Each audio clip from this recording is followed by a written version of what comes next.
بسم اللہ الرحمن الرحیم۔ ایک عورت نے شیطان سے کہا، کیا تم اس شخص کو دیکھ رہے ہو جو سامنے درزی کا کام کرتا ہے؟ کیا آپ اس کی بیوی کو طلاق دینے کے لیے منتیں کر سکتے ہو؟ شیطان نے کہا، ہاں، یہ تو سادہ آدمی ہے۔ تو شیطان درزی کے پاس گیا اور مختلف صنعتوں سے ورگ لایا، لیکن درزی نے بیوی سے اتنا پیار کیا سوچا بھی نہیں۔ شیطان واپس آیا اور ہار مان گیا۔ عورت نے کہا، اب دیکھو میں کیا کرتی ہوں۔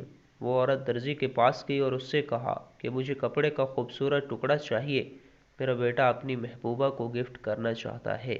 تو درزی نے اسے ایک کپڑے کا ٹکڑا دے دیا۔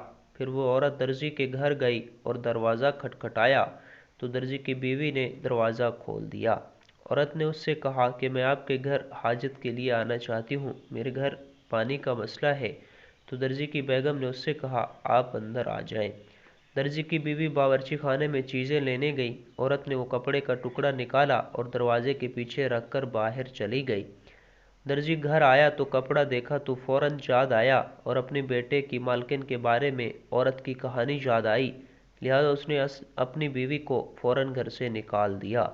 شیطان نے جب یہ صورتحال دیکھا تو کہا، تم کیسی عورت ہو، عورت تو معصوم ہوتی ہے، تم تو مجھ سے بھی زیادہ شاطر نکلی۔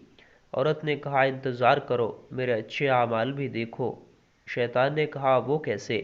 اگلے دن وہ عورت درزی کے پاس واپس آئی اور اسے بتایا وہ کل جیسا ملتا جلتا کپڑا لینا چاہتی ہے، کیونکہ وہ ایک غریب عورت کے گھر نماز پڑھنے کے لیے گئی تھی اور اسے وہ کپڑا وہاں بھول گیا اور واپس جانے میں شرم آئی۔ یہ سب سننے کے بعد درزی اپنے آپ پر غصہ آیا اور پھر درزی نے فوراً اپنی بیوی کو واپس بلا لیا۔